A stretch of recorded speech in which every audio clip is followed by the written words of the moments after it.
Welcome to Politics Done Right. My name is Egberto Willis, your host. Good morning, Houston. Good morning, Harris County. Good morning, Texas. Good morning, the United States of America. And of course, good morning to the entire United States, to the entire United States and the world. Folks, we are going to have a great program today. Of course, we are in today with El Senor Neil Aquino. But before we get to Neil, I want to say, take it over to Jack, the one genius in the control room today, managing just about everything. Good morning, Jack. How are you doing today? I'm doing all right. We're getting a little short on geniuses, though. Well, I hear you, brother. I hear you. But, we still have you to give us that word of the morning. Okay. Excuse me. Business loves a dictator. Big corporate business loves doing business with a dictator. Why?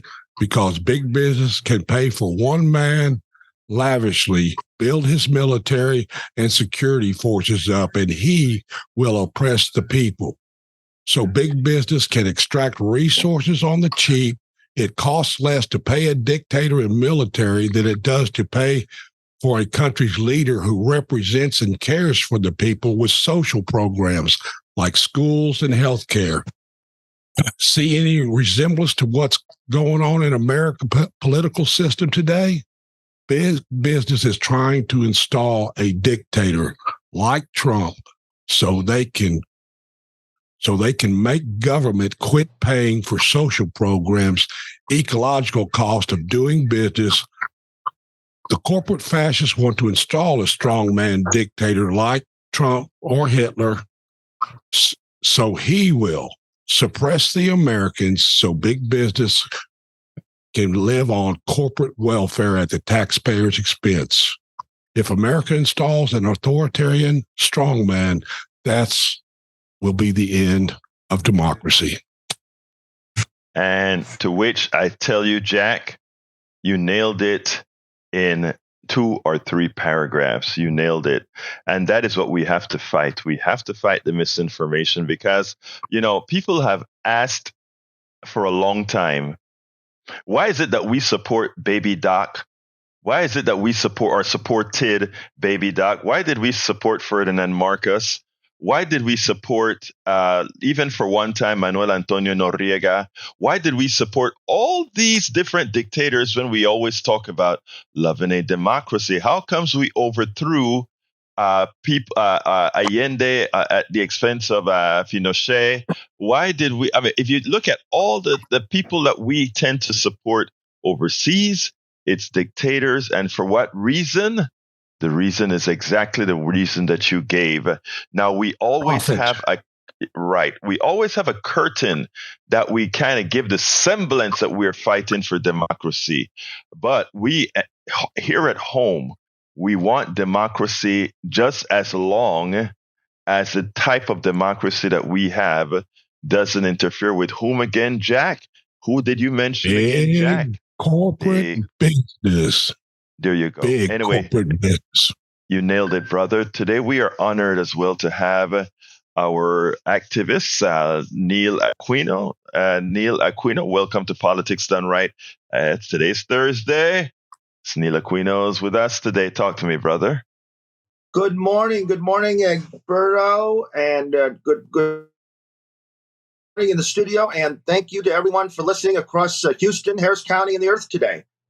Well, look, it's great having you. We have a little. I think the reason we cut out a bit earlier is because there may be a tad of a internet glitch, but that's okay. Today's subject is Univision fills centrist vacuum. Neil Aquino on Houston's election and more. And sad, but AIPAC targets the squad. And in the process of targeting the squad, they are willing to spend $100 million. I want you guys to digest that. The squad isn't anti-Semitic. The squad isn't anti-Israel. The squad isn't pro hurt any Jewish person at all. What the squad is saying is, we want Netanyahu, we want Israel to have a ceasefire, protect life. Did a lot of Palestinians die? And I say I'm not going to go into the detail of the subject on Politics Done Right on KPFT, but I will go in on the ancillary subjects that actually affects our body politic.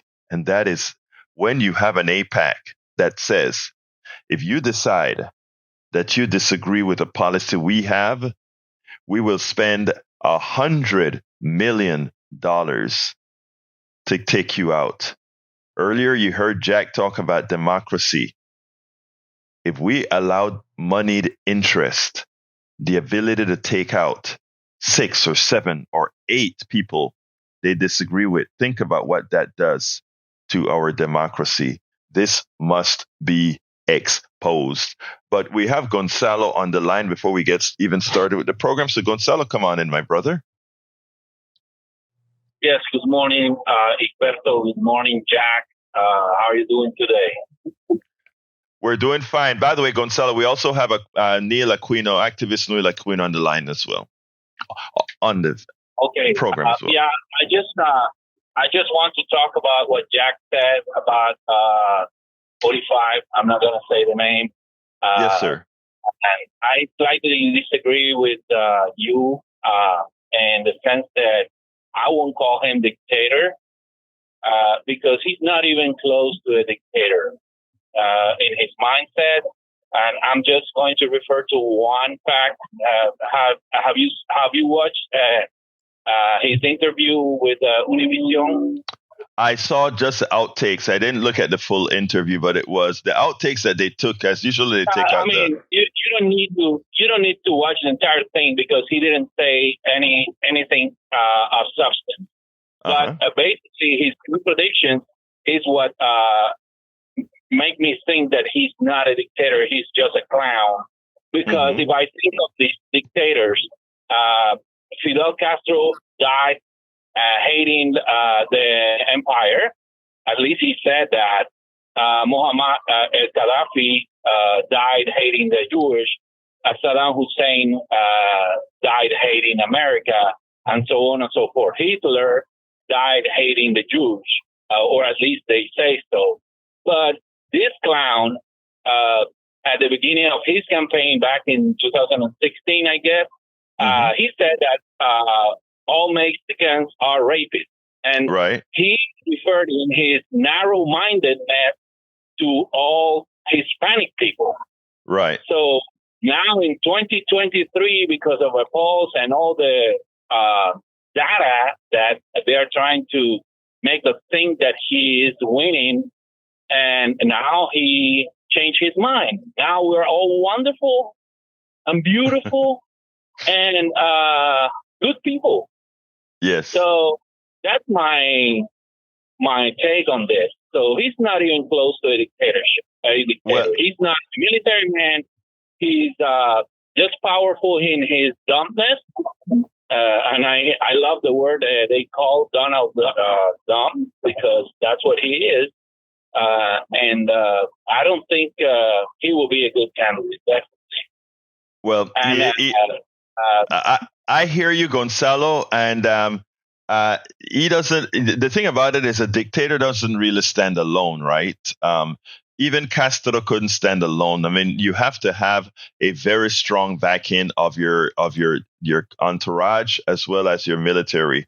And while Donald Trump is just a clown, the people behind him is who I think we fear. We just don't know who they all are.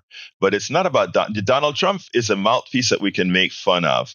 But there's a sect in this country that used Donald Trump in 2016, used Donald Trump in 2020, and understands now all the fractures that we have within our designed Constitution that they can use to, because again, the Constitution, and folks that are listening, I don't want you to take this the wrong way, but the Constitution, the way it was written, does allow for a particular level of top-down top-down and a mild type of dictatorship. We can go into that some other time. But Gonzalo, I hear what you're saying. He's no Castro. He's no baby Doc. I got you. I got you. But about what? Wait, I think Neil. Hold on, Neil wanted to. I think Neil seemed like he wanted to chime in. Come on in, Neil. Well, let me just say he is saying. Excuse me for interrupting, caller. He is saying right out that I don't know. He will use the Insurrection Act, which he wanted to do during the George Floyd protest, and let himself get talked out of, and he to quell domestic dispute, to allow National Guardsmen to stop protest. He's talking about large open-air encampments for migrants, rounding up millions of people, including people who have been here for a long time. So that might be some of the DACA people. That would be a significant extension of police powers. And to bring that home locally, we just had SB 4 passed here in Texas that would allow police anywhere to just stop people based on suspicion of being undocumented. And there's significant expansion powers and dictatorial type powers planned. Yeah. Gonzalo? Yes. Yeah, I hear you. And I'm not saying that he is not a dictator light. He is. I mean, I disagree in the fact that he doesn't have brains to be like those dictators that I mentioned. I think you're right. He doesn't have substance in his head. That's what I want to say. Gonzalo, I can't disagree with that at all. I mean, he is more than Trump being the dictator. It's a Trump enterprise that's a dictator. And not only that, but you're absolutely right that he just doesn't have it upstairs. But look, I got a 13-minute piece I got to play about the Univision. So let's talk tomorrow, Gonzalo. And thank you so kindly for your call. As usual, you always have something important. Maybe he's good with numbers and maybe he's good at business. That side, maybe he has proved something. I think he has some type of talent. But when he talks, aside from the adjectives, he just say nonsense to me. I mean, but look, again, that just shows you that there's a certain class in our country that financial intellect is not necessary.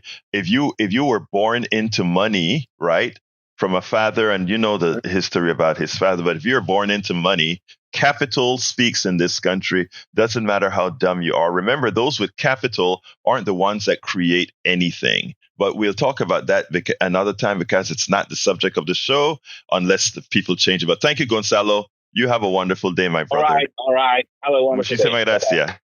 Okay. Anyway, Neil, before we get into the business, I want to play the Univision story because I want this to be on the top of people's heads right now. And we'll then cover the other subjects that we're here to cover. Folks, please listen to the entirety of this. I built this up last night because I wanted it in the context that I'm saying it. So let's go ahead and listen to that now, and then we'll move on with the further subject. Yes, we have been hyperventilating about polls. How Biden is down in the polls, which speaks not too well for Democrats. Of course, recently we had the big wins in Virginia and these other places. So Democrats, the message is mixed. Biden is not liked. Biden is making himself even less liked as he hugs on Netanyahu, as he continues to support Netanyahu and the massacre Netanyahu is effecting in Gaza. He continues to hang on to him. So his poll numbers with the youth, people of color continue to tank. All right.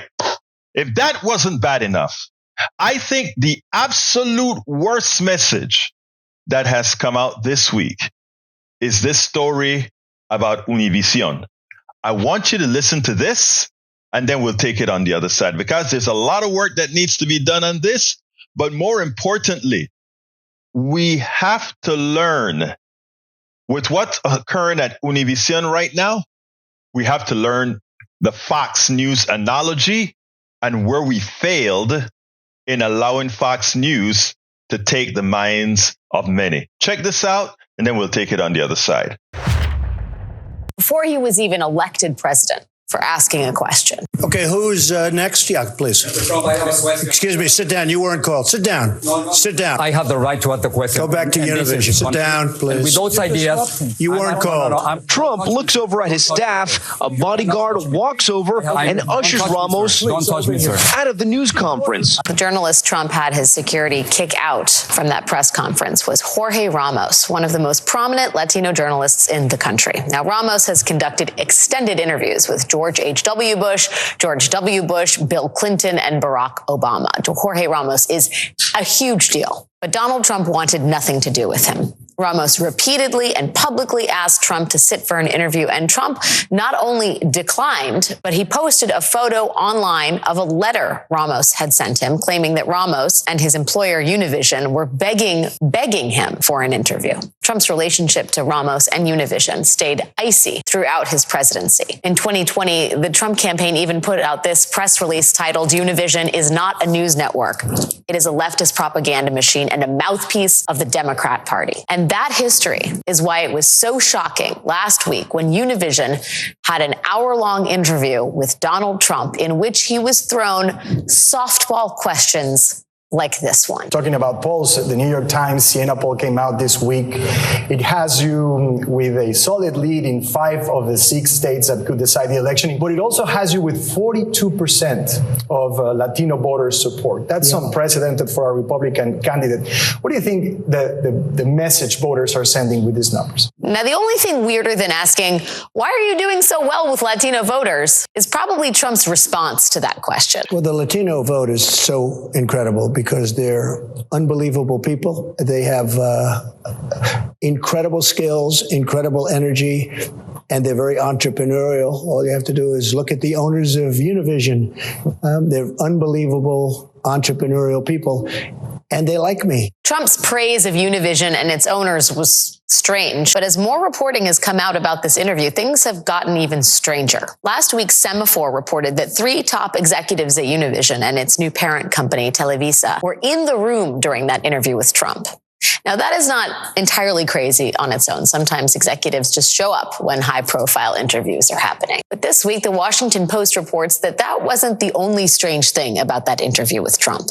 According to the Post, Univision canceled a booking with President Biden's Hispanic media director, Maca Cascado, who is scheduled to respond to the Trump interview after it aired. And maybe most significantly of all, Univision canceled ads that had already been purchased by the Biden campaign and scheduled to run during the Trump interview. Univision told the Washington Post that its decision not to run those Biden ads came from an unannounced policy about opposition advertising in single candidate interviews, and that there would be no Trump advertising allowed if President Biden gave Univision an interview. So far, there is no planned interview with President Biden. And all week, we have been getting alarming stories alleging that Univision has been making editorial and business decisions that seem to directly benefit Donald Trump. And then tonight, just a few hours ago, one of the network's most prominent anchors, Leon Krause, announced that he has left the network. Now, we should say that Krause has not yet announced why he has left Univision, but the timing here, just a day after the Post's reporting about Univision shifting its approach to Donald Trump, that timing raises some questions. Because beyond the ethics questions on the table here, Univision's audience matters a lot politically. Last year, Univision had the 7th biggest network audience in all of TV. It is the most watched Spanish language network in the United States. Univision is the channel of choice for a key demographic in this country, and one that seems increasingly up for grabs in the next election. If its executives really are shifting the network's approach to covering Trump, asking softball questions and not pushing back on Trump's lies, that could have a real impact on the 2024 election. Now, this is important. Yes, Univision is probably edging its bets. Yes, Univision is probably one of those right-wing Latino type ownership. I don't know that for a fact, but the mere fact that you give Donald Trump an hour, the mere fact that you prevent advertising from the other side during the Donald Trump interview, it says something. It means that You are on board somehow. You're edging your bets in case he wins. I don't know, but I more think it has to do with new ownership. But that said, here is the thing. We lost, progressive lost, Democrats lost many a people to Fox News. And why is that? That is because Democrats of the past and still the centrist Democrats of the present, they like to triangulate progressives. They triangulate the progressive values because they themselves aren't true progressives. And what does that mean? That means that they don't go all in with the middle class. They don't go all in with the poor. And in doing so, they've created a vacuum. And who filled that vacuum? Fox News. But Fox News filled that vacuum under the tutelage of the right-wing engine, the heritage foundations, the right-wing think tanks, the conservatives. But they had to add some more to the sauce because remember, they're not progressives. They're not there to give their constituency, the constituency that they're going to depend on to win. They're not going to give them anything of value. No tax breaks specific for you. No policies that takes care of that helps you take care of your kids. No policies that ensure that you have a living wage. No policies that make sure that you or just have a better life, a better income, whether that be a base salary or whatever, winning a living wage. They don't have that for you. So the secret sauce Fox News added to keep the people that it wants to keep, the ones that it has the ability to control their minds, is hate. So they preach the hate. But here's with Univision. Univision was your standard Latino station, Spanish station that concentrated on telenovelas and what we used to call these type of shows like these variety-like shows, typical Latino type television programming. But now they've joined the fold. Fox News have created the model. If you have a population that you think you can get a large sect of them, that's what you do. And that's what Univision may be doing right now. But let's take it a bit further because it's not just Univision. Remember, I said that Fox News filled a vacuum that a triangulating centrist Democratic Party allowed it to create by not having the reinforcements to prevent, inoculate a group of Americans from being programmed by Fox News. Well, the same thing is happening in the Latino community. They are looking at the Latino community. And by the way, I partake these different communities because I'm a part of the Caribbean community. I'm a part of the Latino community. I'm a part of the Black community. So I share that in that interface with them all and can see how the operation is going. If you get onto TikTok right now, if you get onto TikTok and you look at a few Spanish videos, watch the messaging that come to you in Spanish. There are a lot of paid influencers now that are pushing Trump's message.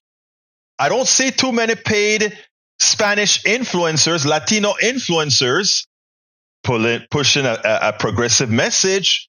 But there are a lot of them on TikToks. Once you listen to some Spanish little telenovelas that they have on TikTok, short 2-episode, 5-minute a piece episode type telenovelas that are always very interesting, actually like them.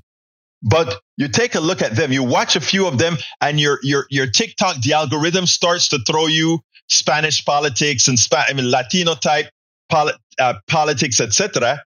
And I tell you what, I've even participated in some of the lives from some of these influencers that jump into my feed. So again, what the Trump folks, the conservative folks, the right-wing folks, the fascist folks are doing is they already have the internet seeded from TikTok to Instagram to Facebook. All those ads are there in Spanish. But you see, most people, most progressives aren't seeing that, right? Because they're seeing just that good English stuff. And it's just a fight between the Fox News kind of advertising and the ones that maybe a few of the centrists put out and the progressives. Folks, we're not doing our jobs.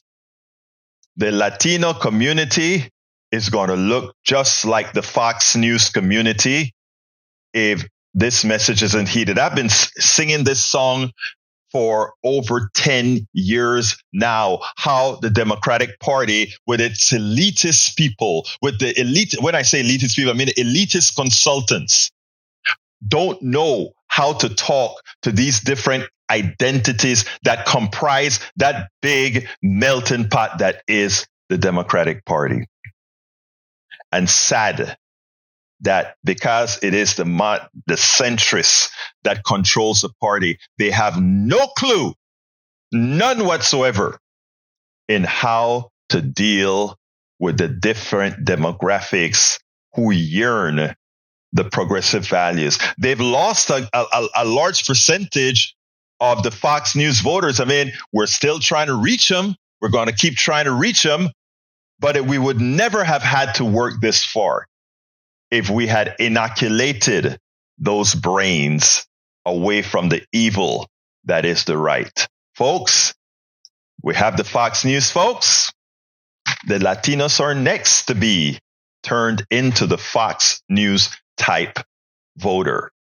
Mark my word, we better heed that warning, mitigate it now. Absolutely, something that better be mitigated sooner than later. Your thoughts, Neil, before we go. By the way, phone call 713-526-5738. I'd love to hear your thoughts on this, my dear listeners. 713-526-5738. Latinos que me pueden llamar también. Quiero oír lo que estás escuchando en la radio, lo que estás escuchando en la TV, lo que estás escuchando en TikTok, Instagram y todo lo demás. Llámame 713-526-5738, 713-526-5738. Call me at 713-526-5738. I want to hear my brother activist here, Neil Aquino. Your thoughts, sir? Great segment. And it gets to taking it local, the Texas Democratic Party, the Harris Democratic Party have had years to do a Spanish language messaging, to not take voters for granted, to not be content with low turnout in our urban and down in the valley communities. That effort has been there forever. And the ability to do that effort has been there forever. They haven't availed themselves of it. And we know that these issues of Latino vote go back to George W. Bush, who was making inroads as governor. And so, in addition to the media misses that we've had that you've referenced, there's the party structure as well that hasn't done. That impacts us right here in Harris County. Yeah, it really does. You know, when I saw the report, Neil, on I first saw it. It's interesting because on my 3:00 show, one of my callers, or rather the chatters, said, Egberto, did you hear about Univision and the Trump interview? And I hadn't heard about it. So I'm like, what are you talking about, right? And as soon as he was telling me that, there was this sort of breaking news on the screen where it says Univision stopped Biden's ads during the Trump interview. And I'm like, wait a minute. One of my callers was just talking about what was going on at Univision. So I went ahead and did a little bit of research on Univision. Then this piece played, they played it all day. This piece played by the young woman that I just had on from MSNBC, and which I started to say, this is something that we've been talking about for a long time. You listen to a lot of Democrats talk right now, and they talk as if they own the Latino vote. They own the black vote. Demographics is going to be the answer. And when you think whenever you start to believe demographics is your answer, what you also do is you maintain the good old boy network. What you also do is you don't work to earn that vote, and you create that vacuum. Go ahead. Not worked right, and what's so frustrating is that they don't even care about the turnout. It's this expectation that the vote is owned, but safe legislative districts in Harris County and in cities across the country,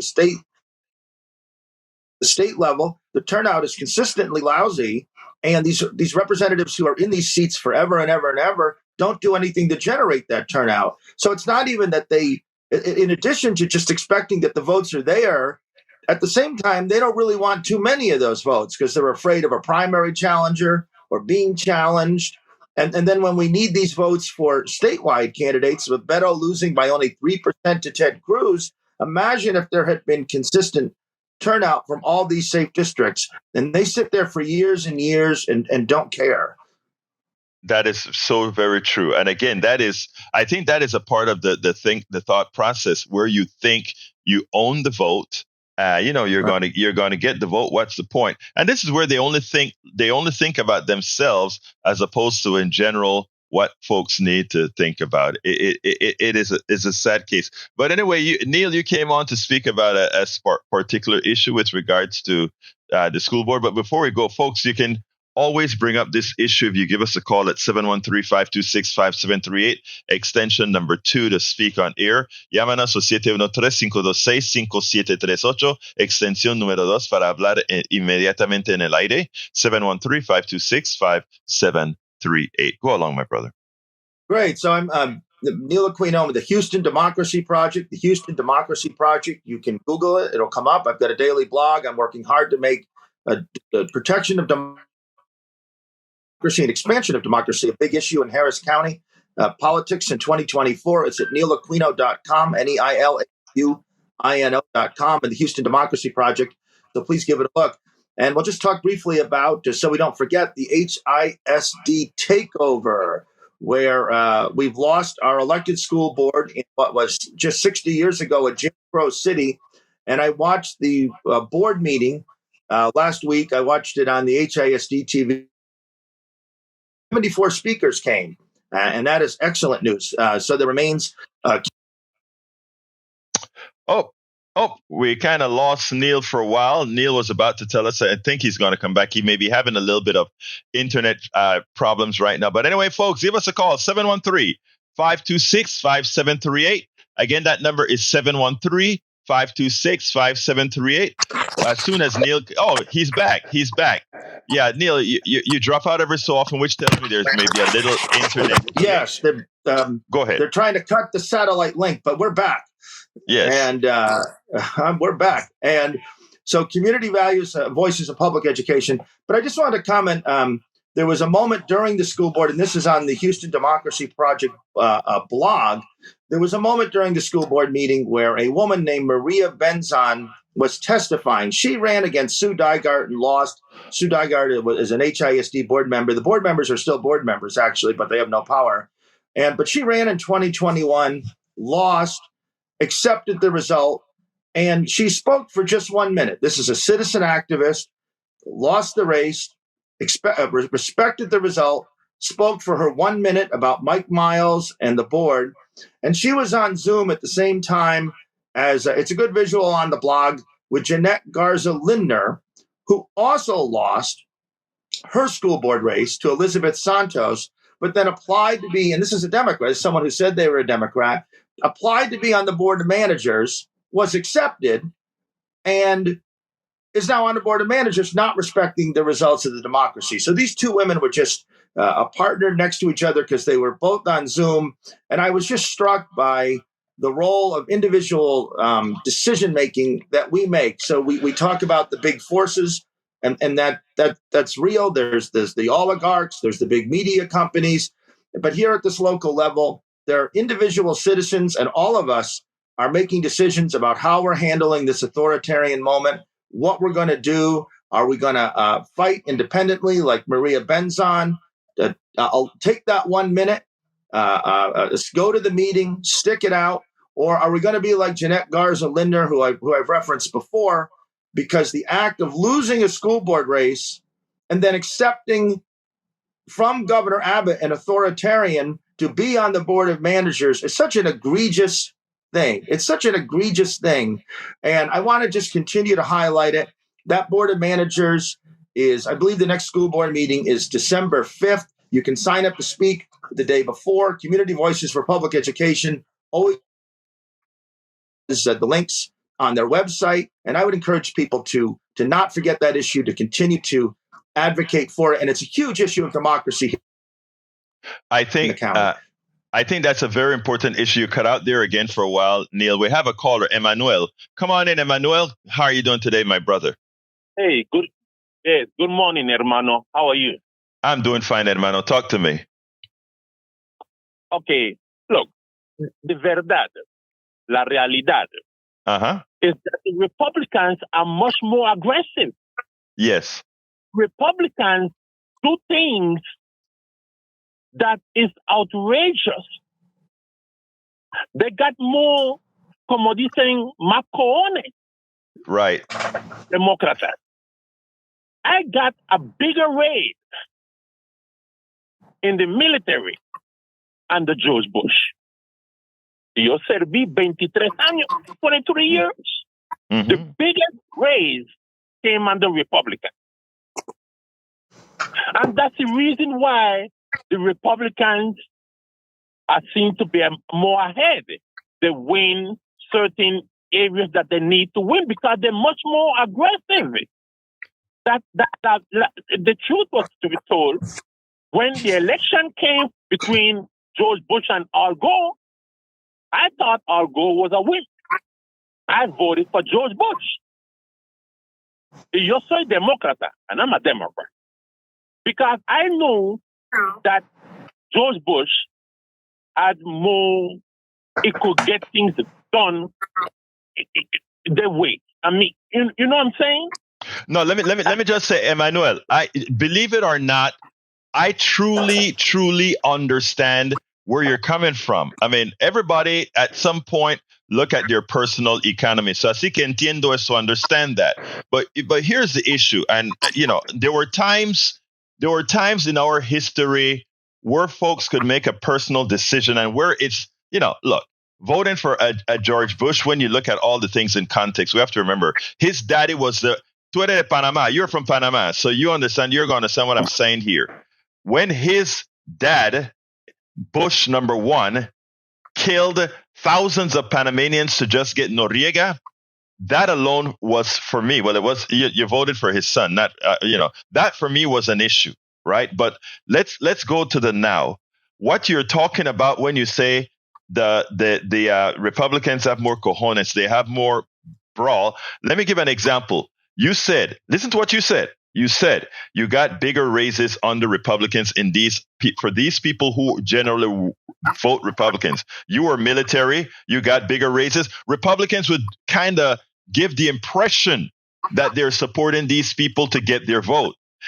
And they will. And which Democrat is going to go against a highest possible raise for the military? They won't. But Republicans do not return the favor in kind. In other words, now Democrats get into power and they want to raise or get things that cause an influence. The Republicans say, no, you're going to bust the budget. No, we can't afford it. It's two different value sets. And one set of values allow you to be more coy than the other. And that is why, listening to even what you just said, hermano, why I've been preaching that the Democrats have to get exactly what you called it again, los cojones, because it's a different paradigm, especially now. Sir, go ahead. And I understand and I agree with you too, hermano. And I'm going to leave this with you. La carrera aquí en Houston, the race here in Houston, is being set up several years by the Republicans in the state. Y por eso que la señora, the lady, Sheila, can win. Right. Because they've been setting up things for several years. I've heard of Whitmire, not now. at least 5-6 years. Yeah. I've heard of this guy. And under the ground, this guy been working because I run into people advertising this guy. And I'm talking about 3 years ago. So they've been setting this up long time. And I have I look at things strategically. Right. I said to myself, but the Democrats here, they're not fighting. I mean, what's going on here with these guys? They're not fighting. And I don't know what it is, hermano. And I'll turn it over to you and I'll get up and I appreciate you, mi hermano. You're doing a great job. Keep it up. But I turn it over to you. Let me know what you think of what I just said. Muchísimas gracias, hermano. You are actually very correct. And Neil speaks to this a whole lot. When Neil, in fact, he spoke to it a little bit earlier when Neil said these current, even in Sheila's district, why isn't more or wasn't more done to increase turnout? Come on, talk to that, Neil, before we go to Derek. All right. So the caller sharply observes it. Whitmire has set up within the Latino community. They had laid the groundwork. I can't improve on the caller. What the caller says, they had laid the groundwork for this, and they have really kept Sheila Jackson Lee off balance because, in addition to the Republican support, many white Democrats voting for Whitmire, regretfully, the Latino. He really has put together a coalition, and you can see the work done in advance, and it's paying off for him. Yeah, it is absolutely paying off. Let's go to Derek. Come on in, Derek. As soon as Jack is by himself, so he's playing a whole lot of he's like the expert pianist getting everything done. But let's go to Derek when Jack can push that button, and we'll come on in, Derek. You're on. Hey, Alberto. How you doing, sir? I'm fine. Just want to address something that the caller before the last said. Bro, I can't believe that you have sold your soul to a dollar bill. That you said you made mention that under George Bush, you made more money under Bush. How much is that money worth today? You sold yourself. You're gonna sell your soul, your brilliance, brother, for worthless pieces of paper that has no sound value to it. Is that what's going to drive you in the election? Worthless paper? Derek, over the lives of the people? Derek, let me just say, I understand your frustration. I'm going to speak to my brother from, by the way, he's originally from Panama, the same place that I'm from. And I want to tell you, and this is where I say we have got to stay together. Okay. And what I mean by that, I'm talking about all of us progressives have got to stay together. We can't allow things like a pass vote because we at some point were all manipulated, including yours truly. I am no different than any other citizen that at one point wasn't informed as they should in the politics of America. All right. So what I try to tell us all of us that are progressives, all of us that are aspiring progressives, is if you heard the caller is on the right team right now. Okay, so we don't. So what I'm saying, brother Derek, is let's keep that landing path there for all people that are ready to get on to what's best for all of America right now. Let's hold our ire, our hate, not hate. We don't hate. Let's hold our pressure for those we need to pressure. That's all I have to say. I can understand your frustration. Look, I have made votes before that when I think about it now, it's like, oh my God, if I had known that then, I wouldn't have now. That's what I want to that's how I want to respond to you, Derek. Yes, sir. And I asked for Univision, brother. That's the reason why I'm bringing that. I brought it up in that manner is because of what y'all was saying about Univision. Don't you know that in a lot of these Spanish stations, they got the name, but you do have white management that's in there as well. Right. And well, I mean, I think, isn't that true with BET? Think about it. Think about it, Derek. Think about BET, right? I mean, BET wasn't, and I guess what I'm saying is, and you use the word, these are white control. Hey, I really don't care if something is white control. I care if something is progressive control. And because I'm going to tell you something, Derek, and I think you're going to agree with me, right?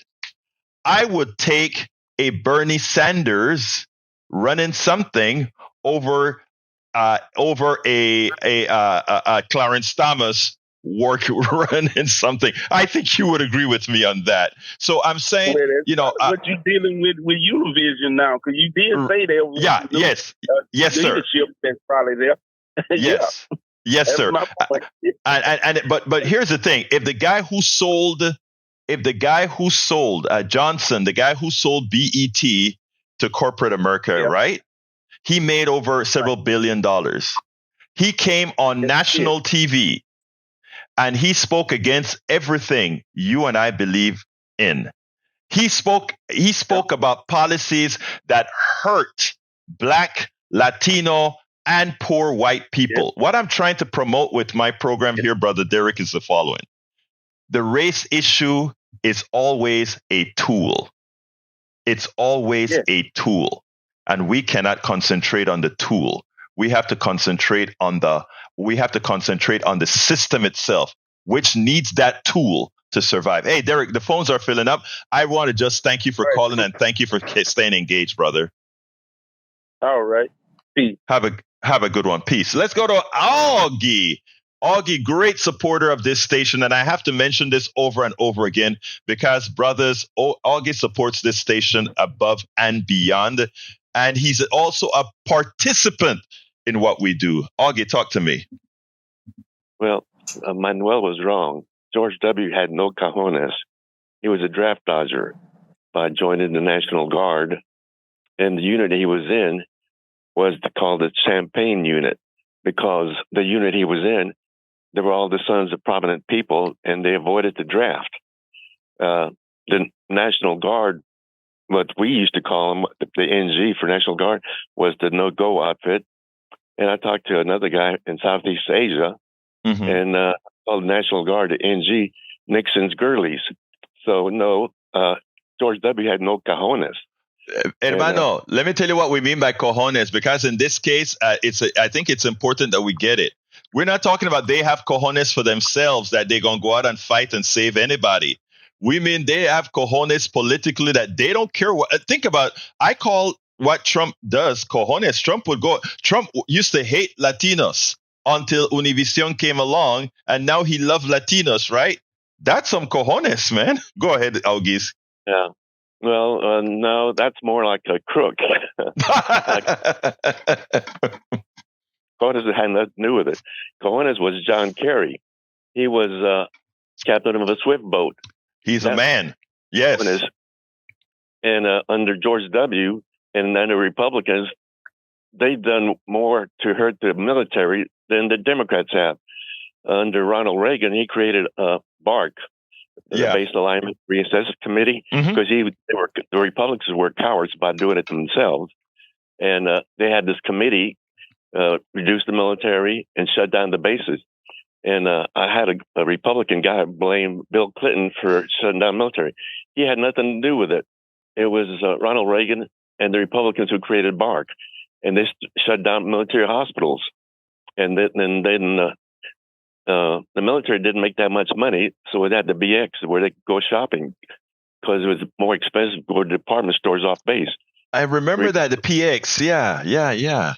Yeah, they shut down the PXs. They said, no, you had to be competitive with outside because those businessmen outside said, hey, it's unfair competition that the military could only go, Augie, stop right there. But before that, I want to address that. Think about this. You have businessmen attack the military because in their commissary, the PX, their commissary, in order to subsidize military folks, it's cheaper. What's your thoughts on that, Eric?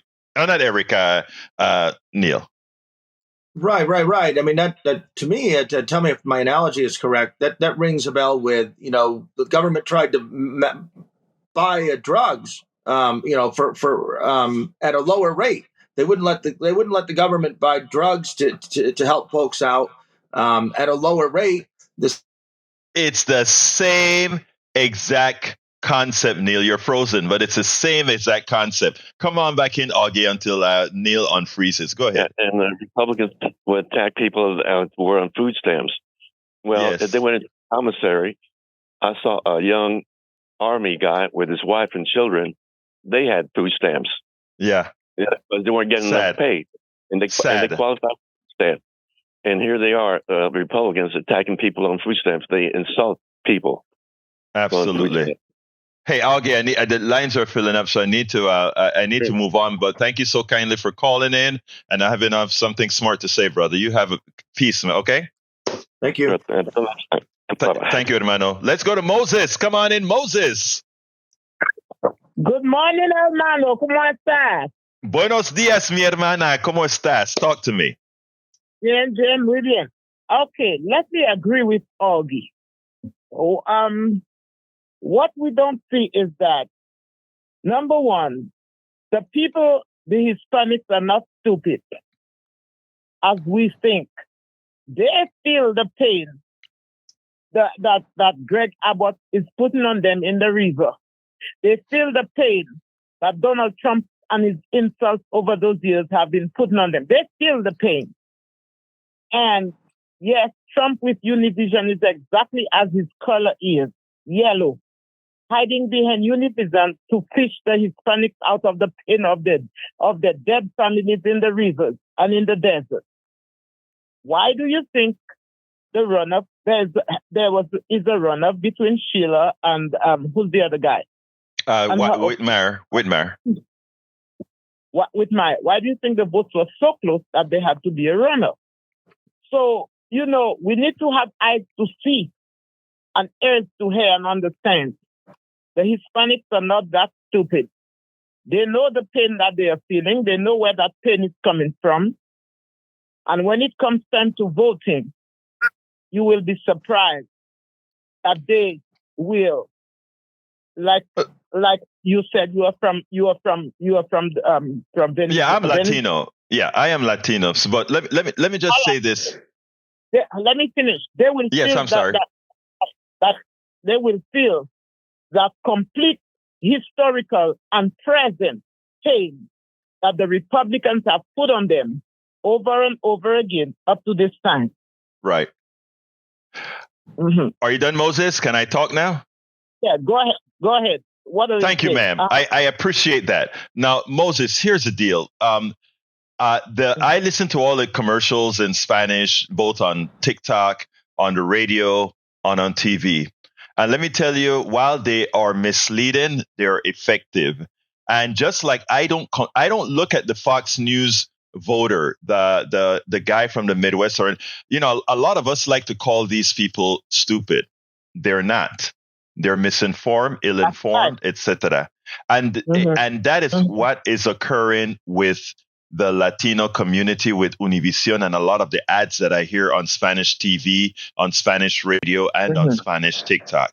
So I agree with you that Latinos aren't stupid. Black folk aren't stupid. None of these white folks aren't stupid. But your mind can be misled, especially in a system where we're all working so damn hard to survive. That's all I'm saying, Moses. Well, that's why I'm saying the thing is, while they are hearing all of those ads and all of this, the other ones going, they don't have a job. The other ones, and whom are they seeing? Despite of what they are hearing in the ads, whose face are they seeing? Whose face are they seeing taking their job? Whose face are they calling? Whose face are they seeing calling them way back? Whose face are they seeing? They are seeing the face of the man who is scratching their skin, and they are saying to themselves, okay, you're saying all of these things. And then they are saying, usted muy maldito. Oh, you know the word. Listen to you. Muy bien. They're saying all of these things, but then when you look to see whose face you are seeing scratching your face, and they're saying, okay, you all say this, you all say that, but look at what you all are doing to us. Hey, I hear you, Moses. And look, I need to take what. Go ahead, real quick. I have one more call to take. Go ahead. That's basically what I'm going to say. Let us watch and see, because wickedness does not have profit. Okay. There's no profit in them. Thank you, Moses. I got to go, Moses. One more call. Thank you. You have a wonderful day. Neil, you want to respond real quick before I go to Brian? Like 10 seconds. Take the next call, please. Okay, Brian, come on in. Yeah. Okay. Yesterday, I talked about 50 illegal aliens that ended up in Martha's Vineyard, and you said that was a lie? No, I didn't say that was a lie. I said the response you spoke about was a lie. No, you said that was a lie. I tell you what, make your point because you got 30 seconds, my friend. Please make your point. This is not a childish program. Go ahead and make your point. Yeah. Eric Adams wants $4 billion for 170,000 illegal aliens. $4 billion. Where are we going to get this money, man? I guess you should learn. Okay, Brian, thank you very much. You need to learn economics 101. You need to learn economics 101. I'll tell you that in the next show. So call in early tomorrow. We'll talk about how money is created and distributed. I'll give you an economics 101 class. Thank you so kindly for calling. Hey, give me a closer real quick, Neil, before I jump to Jack. Eric Adams is how Trumpism enters the Democratic Party. Early voting is November 27th to December 5th. Election day is December 9th for our Houston city election. Share that word with others. The Houston Democracy Project, the Houston Democracy Project. Google it. You can read about the Houston midterms on the Houston Democracy Project. Thank you so kindly. Give me a closer, Jack.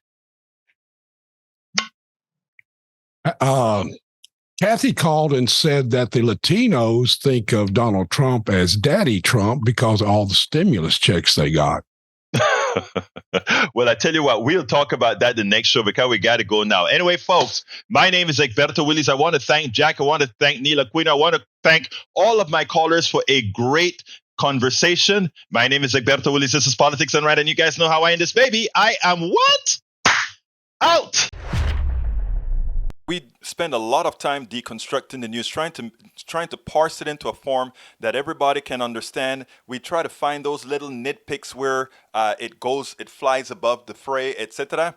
If you really like these videos that we do, I want to ask a big favor. Please go ahead. Number 1, subscribe to our channel. And number 2, please join if you can. Thank you so kindly for watching. Keep watching. Please remember to share. We must populate the entire internet with our progressive message, a message that we know is what most Americans say that they want. So help us, please join.